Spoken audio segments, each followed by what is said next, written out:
ሕሊናችንን አይምሯችንን ሰብስበን የት እንዳለን በማስተዋል በማገናዘብ የገናናውን የእግዚአብሔርን ስም በአንድነት እንጠራለን። በስመ አብ ወወልድ ወመንፈስ ቅዱስ አሐዱ አምላክ አሜን። ርቀን ሳለን እንደዚህ በስደቱ ዓለም አብዝቶን በቸርነቱ በይቅርታው በዚህ በቅድስናው ስፍራ በአንድነት ለምስጋና የሰበሰበን ዋርቀን ሳለን ከኃጢአት ውድቀት ያነሳን ተሰብረን ሳለን የጠገነን ታመን ሳለን የፈወሰን የእኛ የሰዎች ልጆች ፍቅር አስገድዶት ከሰማይ ሰማያት ወርዶ ከድንግል ማርያም ተወልዶ ሥጋውን ቆርሶ ደሙን አፍሶ ሁላችንንም ከሞት ወደ ሕይወት ያሸጋገረን የድንግል ማርያም ልጅ መድኃኔዓለም ኢየሱስ ክርስቶስ ስለማይነገር ስጦታው እስከ ዘላለሙ ድረስ ስሙ እየተመሰገነ ይሁን። ወይቤሎ ፊልጶስ ነአ ትራይ።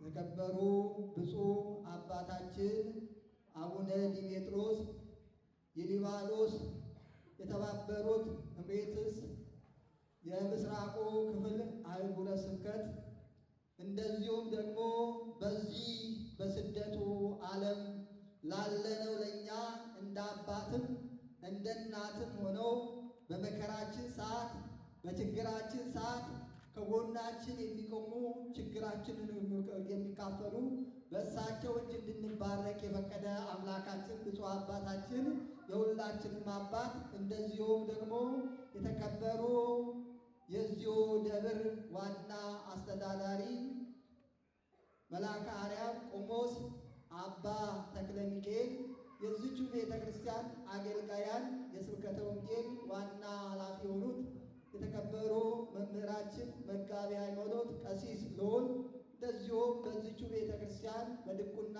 ትላንትና ሲያገለግል ነበረ፣ ዛሬ ደግሞ በቅስና እያገለገለን ያለ ወንድማችን ቀሲስ ጸጋ ዘአብ፣ እንደዚሁም የዚች ቤተ ክርስቲያን ዋና አገልጋይ የሆኑት መጋቤ ስብሐት አባ በርናባስ፣ የዚቹ ቤተ ክርስቲያን አገልጋይ ርዕሰ ደብር ቀሲስ ሀብተ ማርያም፣ እንደዚሁ ደግሞ በድቁናው ሲያገለግለን የነበረ ወንድማችን ዲያቆን ሀብተወልድ፣ እንደዚሁም በአባቶች እግር ልጆች ተተኩልሽ ተብሎ በትንቢት እንደተነገረ ሁሉ እንደ መሰከረው ዳዊት በዚህ በስደቱ ዓለም ከስራችሁ ጎን በማድረግ ከእግዚአብሔር ሳትለዩ ከእግዚአብሔር ሳትልቁ የአባቶቻችሁን አሰረ ፍኖት ተከትላችሁ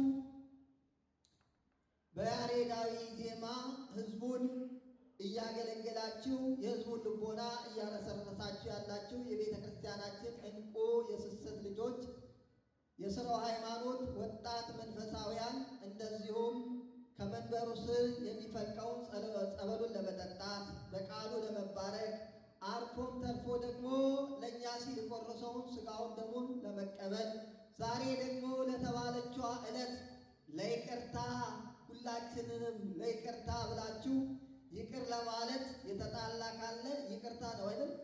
የይቅርታ ጊዜ ነው እና ለዚህ ዓላማ ለመልካም ዓላማ በአንድነት የተሰበሰባችሁ የክርስቶስ ቤተሰቦች የንጽሕተ ንጹሐን የድንግል ማርያም የአስራት ልጆች እግዚአብሔርን ደስ አሰኝተው ጸጋውና ክብሩን የወረሱ የጻድቃንና የሰማዕታት ወገኖች እናቶቻችን፣ አባቶቻችን፣ ወንድሞቻችን፣ እህቶቻችን ሁላችሁም በወደደንና ባፈቀረን በኃያሉና በገናናው በእግዚአብሔር ፍጹም ሰላም እንደምን አደራችሁ? እንደምን አረፈዳችሁ? እንደምን ቆያችሁ? እግዚአብሔር አምላካችን እኛ ከማናውቀው እሱ ከሚያውቀው ከጠላታችን ጾር ፍላጻ ጠብቆን ጨለማውን ሰዓት በሰላም አሳልፎ ይህንን ብርሃን ሰጥቶን በዚህ በስደቱ ዓለም ክርስቲያንን መስርቶልን አባቶቻችንን አድርጎልን እንደውም ደግሞ የበለጠ በታላቁ በብፁዕ አባታችን እንድንባረክ እንድንቀደስ ያደረገ የአባቶቻችን አምላክ ዛሬ ላይ ያደረሰን ክብርና ምስጋና ይግባው። እንኳን ለዛሬው ለታላቁ ለቅዱስ ሚካኤል ወራዊ በዓልና እንደዚሁም ታላቁ አባት የዋልድባን የመሰረቱት ትልቅ ጽድቅ ላይ የደረሱት ብዙ ትሩፋት ያተረፉ ብዙ አባቶችን መነኮሳትን ያፈሩ ታላቁ ሳሙኤል ዘዋልድባ ለጻድቁ ዓመታዊ ዕረፍት እንደዚሁም ለዕለተ ሰንበት እንኳን በሰላም አደረሳችሁ አደረሰን። እንደዚሁ እናታችን ወላዲተ አምላክ ለስም አጠራሯ ክብርና ምስጋና ይግባት። ፊልጶስም ናና እይ አለው። በሉስቲ አዎ፣ በመጀመሪያ ወደ ትምህርቴ ከመግባቴ በፊት እንግዲህ የዛሬ ቀን ምንድን ነው የተባለው? ምን ነው ረሳችሁት? ቤት ስራ ተሰጥቶን ነበር አይደል? በቤት ስራ መሰረት መጣችኋል አይደል? እንኳን እግዚአብሔር ጠራን። ክብርና ምስጋና ይግባው። በእውነት ለዚህ ይቅርታ ይጠራል። እንግዲህ የመጀመሪያው ትምህርት ይቅርታ ነው ተብሏል። ብፁዕ አባታችን ከፈቀዱልኝ እኔም እዚሁ ሳገለግል ከህዝቦቼ ጋር በንግግር በተለያየ ነገር ልንጋጭ እንችላለን፣ ልንጣላ እንችላለን።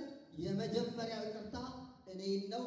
በበደልኳችሁ ሁላችሁ ልጆችም ሕፃናትም ሁላችሁም ይቅር በሉ።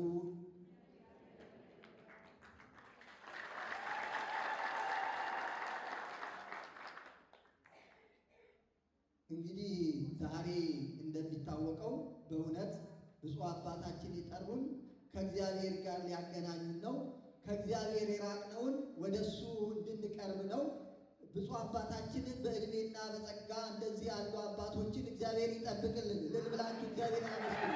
በእሳቸው መባረክ መታደል ይህንን ችግር ሳልፈታ ወደ የትም አልሄድም ብለው ጊዜያቸውን ሰዓታቸውን መስዋዕት አድርገው በሌላ ቦታም ስራ አላቸው እየተደወለባቸው ነው። ግን ይህንን ያልኩትን ችግር ፈትቼ ነው የምሄደው፣ ልጆቼን አጽናንቼ ነው የምሄደው፣ ልጆቼን እንባቸውን አብሼ ነው የምሄደው፣ የራቁትን አቅርቤ የተበተኑትን ሰብስቤ ነው የምሄደው የሚል አባት ዛሬ አለ?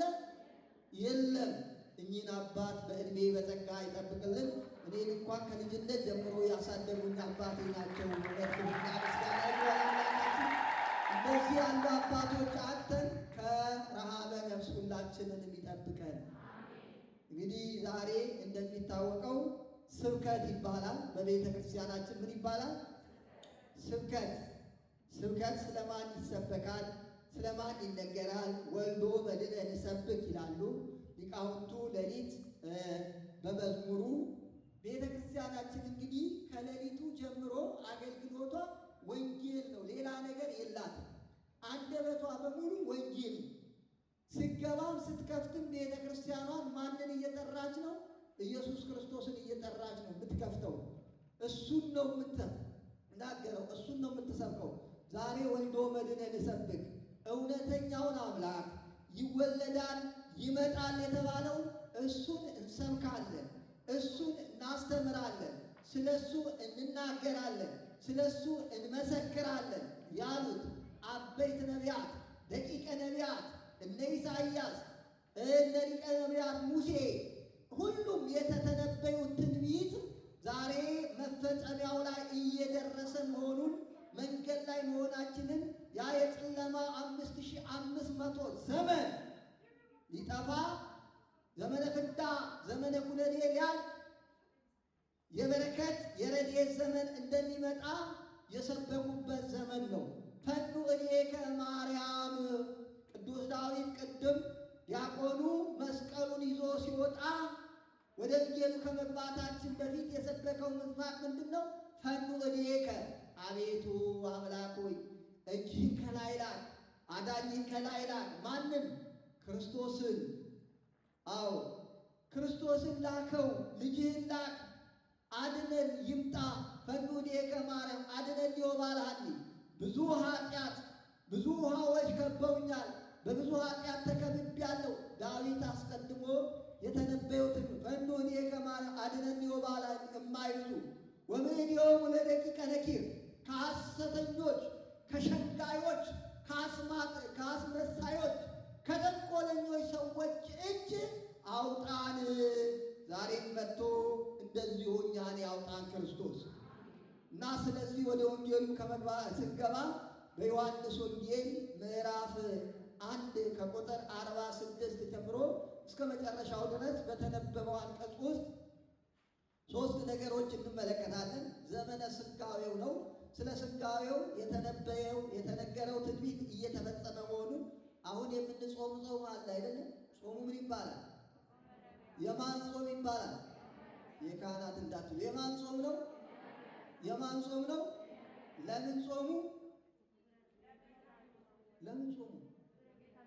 ክርስቶስን ለማግኘት። ማንን ለማግኘት? ከሱ በላይ አለ እንዴ? እሱን ሳያገኙ ጤና ማግኘት አለ እንዴ? እሱን ሳያገኙ በረከት ማግኘት አለ እንዴ? እሱን ሳያገኙ ከጨለማ መውጣት አለ እንዴ? እሱን ሳያገኙ እረፍት ማግኘት አለ እንዴ? የለም። የሁሉ እረፍት የሆነው ክርስቶስ አዎ መጥቶ እረፍትን እስኪሰጣቸው ድረስ ያችን ቀን በተስፋ በመጠባበቅ በጾም በጸሎት ራሳቸው ወስነው ሱባኤ ገብተው ትንቢቱን እየተተነበዩ እየተናገሩ ለሕዝቡ እያጽናኑ እያረጋጉ ነቢያት ሁሉ ስለ እሱ ያልተናገሩት ማንም የለም። ስለ ክርስቶስ መወለድ ዛሬ እንደ እንግዳ ደራሽ እንደ ውሃ ፈሳሽ የመጣ ሳይሆን አስቀድሞ የተተነበየ ትንቢት ነው።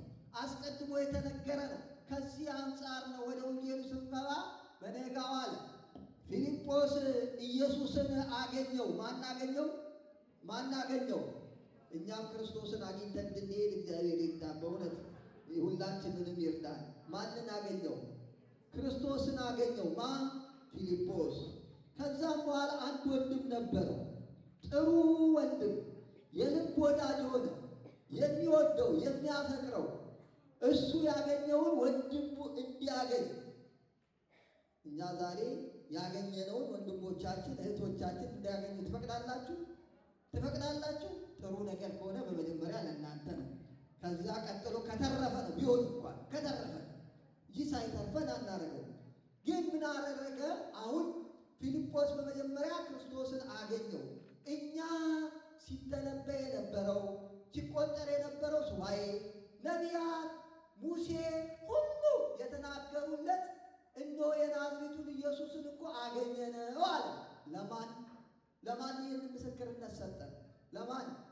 ለናትናኤል። ናትናኤል ማለት እግዚአብሔር የጠራው ማለት፣ ክርስቶስ የጠራው ማለት።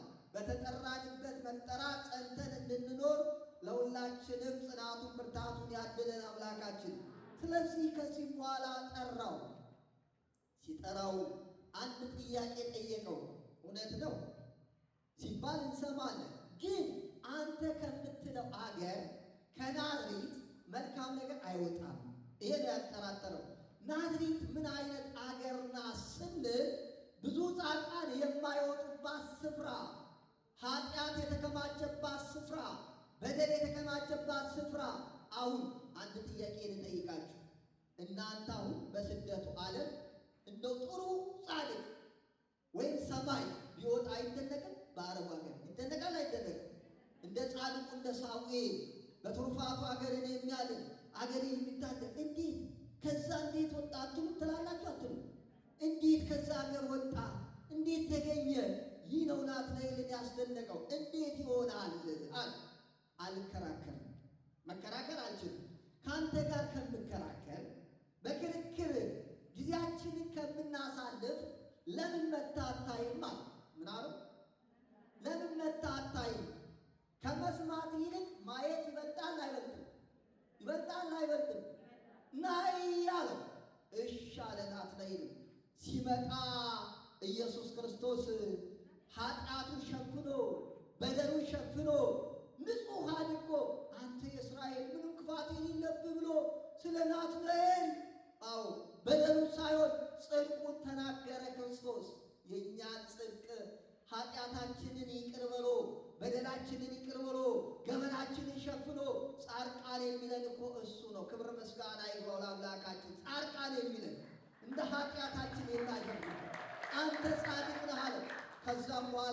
ደነገጠ።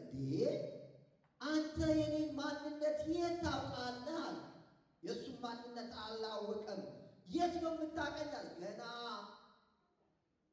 ገና ፊልጶስ ሳይጠራ በዕፀ በለስ ስር አይቻለሁ አለ። ደነቀው። እንዴት የት ታቀኛለህ? ይህ ዕፀ በለስ ማለት ይህ ምንድን ነው የሚያሳየው? አባቶቻችን እንደተረጎሙት ገና ናትናኤል ሕፃን ብላቴና ሆኖ በሚወለድበት ዘመን፣ የዛን ዘመን ሄሮድስ የገሊላን ሕፃናት የሚያስፈጅበት ዘመን፣ የጭካኔ ዘመን፣ ደም እንደ ውሃ የሚፈስበት ዘመን፣ ሕፃናት ከእናታቸው ጀርባ እየወረዱ የሚታረዱበት ዘመን፣ ክፉ ዘመን ነበር። በዛ በክፉ ዘመን ነው የተወለደው። ማን ነው? ናትናኤል። በዛ በክፉ ዘመን በተወለድክበት ጊዜ እናትህ ፈርታ እንዴት አደርጋለሁ ብላ በቅጠል አንተን ሸፍና ደብቃ ነበረ። እኔ ደግሞ ያን ጊዜ ያዳንኩ እኔ ነኝ። ትናንትና ከነበርንበት መከራ ያዳንን ማን ነው? የድንግል ማርያም ክብርና ምስጋና ይግባው። ትናንትናን አሳልፎ ዛሬ ያቆመን ማን ነው? የድንግል ማርያም ልጅ። የትናንትናን ማንነት ሳያይ የትናንትናን በደል ሳይመለከት አውቀሃለሁ አለው። ደነገጠ። እሱ ደግሞ ስለ ክርስቶስ አምላክነት አንተ የእስራኤል አምላክ ነህ፣ አንተ የእስራኤል ገዢ ነህ፣ አንተ ፈጣሪ ነህ ብሎ የእሱን አምላክነት መሰከረ። እንደዚህ ያለ አንደበት ለእኛም ያድለን። መሰከረ። በዚህ ሰዓት ኢየሱስ ይህን ስላሉ ትደነቃለህ? ይህ እኮ አያስደንቅም። ናትናኤል አለው ከዚህ የበለጠ ታያለህ አለው። ከዚህ የበለጠ ታያለህ፣ ትመለከታለህ። ገና አለ እኔን ተከተል እንጂ በእግር አይደለም፣ በምግባር እኔን ተከተል እንጂ ከኔ ጋር ሁን እንጂ ከኔ ጋር ተጓዝ እንጂ መከራዬንም ተቀበል እንጂ ብዙ ክብር ታገኛለህ፣ ብዙ በረከት ታገኛለህ፣ የበለጠ ታያለህ አለው። ምን ማለት ነው? ሰማይ ሲከፈት ታያለህ አለው። ሰማይ ይከፈታል። ሰማይ ሲከፈት የሰው ልጅ ሲወጣና ሲወርድ ይታያል አለ። ማን? ራሱ ኢየሱስ ክርስቶስ። መላእክት ሲወጡ ሲወርዱ ያዕቆብ በኦሪት ዘፍጥረት ምዕራፍ 38 ላይ እንዳየው አየ። ታያለህ አለው። የበለጠ ነገር ታያለህ አለው። ወገኖቼ ክርስቲያኖች፣ እኛንም የበለጠ ነገር ሊያሳየን ነው። እንደ ናትናኤል ከኃጢአቱ ዓለም ጠርቶ ያመጣን ክብርና ምስጋና ይግባው። የበለጠ ነገር ሊያሳየን ነው። የበለጠ በረከት ሊሰጠን ነው። የበለጠ ጸጋ ሊያድለን ዛሬ የጠራን እሱ ነው። ናትናኤል ታዲያ መጣ። ከመጣ በኋላ ተማረከ፣ በነገሮች ተማረከ። ከኢየሱስ ክርስቶስ ጋር ተጣብቆ ኖረ እስከ ሕልፈት ድረስ። እስከ ሞት ድረስ ታምኖ ኖረ። የክርስቶስን መከራ ተቀበለ። የክርስቶስን መከራ ተቀብሎ የሕይወት አክሊልን ተቀዳጀ ናትናኤል። ለዚህ ክብር በቃ። ሰማያት ሲከፈቱ ማለት አንድ ቤት የተዘጋ ቤት በሰማይ መከፈት መዘጋት የለበትም። ግን አንድ ቤት የተዘጋ ቤት ሲከፈት አዳዲስ ነገር ይታያል አይታይም? በጓዳ ውስጥ ይታያል አይታይም? እንደዚሁ ሌላ ክብር አለ። ሰማያት ሲወጡ ሲወርዱ ማለት መላእክት የእኛን ጸሎት የእኛን ልመና ሲያሳርጉ ታያለህ ማለት ነው። እና ስለዚህ ናና እይ አለው። ናና እይ፣ ሁላችንም ኑና እዩ ተብለናል። እንደ ናትናኤል ኢየሱስ ክርስቶስ በብፁዕ አባታችን አድሮ ኑ እስቲ ልጆቼ ብሎ የጠራን አምላክ ክብርና ምስጋና ይበለው። እግር ብላችሁ እግዚአብሔር አመስግኑ። እሱ የጠራ ብፁዕ አባታችን እንደ ፊልጶስ ኑ ብለው ነው የጠሩ። ዛሬ በእሳቸው ላይ አብሮ የጠራን ለይቅርታ፣ ለሰላም፣ ለፍቅር፣ ለአንድነት የጠራን አምላክ ክብርና ምስጋና ይግባው። ፊልጶስ ታዲያ ከጠራው በኋላ ማንን አገናኘው? ንገሩኝ። ማንን ነው ያገናኘው? ማንን ያገናኘው? ኢየሱስ ክርስቶስን። ምን ነው ፈራችሁ? ኢየሱስ ክርስቶስን፣ መድኃኔዓለም ኢየሱስ ክርስቶስን ካገኘ በኋላ ወደኋላ አልተመለሰም። ተማረከ። ና እይ አለው። ዛሬ እኛ ኑና እዩ ብንል ሕይወታችን ጋር ሲመጡ የሚማርክ ሕይወት አለን? በቤቱ የሚያስቀር ሕይወት አለን። ንግግራችን ያስቀራል፣ አረማመዳችን ያስቀራል። እንዳያርቅ ሁላችንም አንደበታችንን ሊጠብቅልን በእውነት ፊልጶስ ከጠራው በኋላ ተማረከ፣ በኢየሱስ ክርስቶስ ተማረከ፣ ከእሱ ጋር ተጣብቆ ኖረ። ስለዚህ ዛሬ እንግዲህ ብፁዕ አባታችን እያሉ ይህን ያህል ማስተማሪ እንደው ይቅርታ፣ እሳቸው ደግሞ የጎደለውን የጠመመውን አቃልተው ይነግሩናል። ግን ዛሬ ደግሞ ትልቁ አባታችን የውዳሴ ማርያሟ የእመቤታችን የቅዳሴ ማርያሟ ሲያደርሱ ከምድር ከሰማይ ዝቅ ብለው የሚሄዱ ታላቁ አባት ጻድቁ አባታችን የዋልድባው ሳሙኤል ያረፉበት ነው። የእሳቸውን በረከት ለሁላችንም ያድለን። እኚህ ታዲያ የፍቅር አባት ናቸው ይላል። አልፎ ተርፎ እኮ ልጆች ወይ ኦርቶዶክሳውያን ልሰሙት ይገባል። አባቶቻችን ከሰው ጋር አይደለም ከአራዊት ጋር ነው የኖሩት። ከምን ጋር ነው? እኛ ግን ከራሳችንም ጋር መኖር አቅቶናል። እውነት ነው። አስብ፣ ከራሳችን ጋር መኖር አቅቶናል። ግን እነሱ ሳሙኤል ዘዋልድባ የሚጓጓዙበት ነበረ። አንበሳ ላይ ቁጭ ብለው ነው። በስዕል አድኖ እንዳያችሁት ዘአይናር አይታችሁ የለም? በአንበሳው ላይ መጽሐፋቸውን ጭነው መጓጓዣቸው ይህ ነበረ። የነሱ ቅድስና፣ የነሱ ክብር፣ የነሱ ያዩት ጸጋ ናና እያለ እኛም ዛሬ ኑና እዩ እያለች ቤተ ክርስቲያን ኑ ተመልከቱ። በውጭ ሆኖ የምትሰሙት አይደለም፣ ወደ ውስጥ ጠልቆ መስማት ነው፣ ወደ ውስጥ መግባት ነው። ናትናኤል በዛው አልቀረም፣ መጣ። ከመጣ በኋላ ማረከው፣ ተማርኮ ቀረ። እኛም ኑና እዩ ብላ የጠራችን ቤተ ክርስቲያን በብፁዕ አባታችን ከመጣም በኋላ ወደ ውጭ እንዳንወጣ ሁላችንን የሚጠብቀን የናትናኤልን ጽናት፣ የናትናኤልን ብርታት፣ እንደዚሁም የጻድቁ የአባታችን የአቡነ ሳሙኤልን ጽናትና ብርታት ሰጥቶን ሁላችንንም በቤቱ ያጽናን። ለእርቅ ነው የመጣ ነው። ከእንግዲህ በኋላ ሁላችንም እንታረቃለን። አንታረቅም? የመጀመሪያ እኔ ታራቂ ነኝ፣ ጠይቄያችኋለሁ። ይቅር ብላችሁኛል? ይቅር ብለናል በሉ። እግዚአብሔር ይቅር ይበል።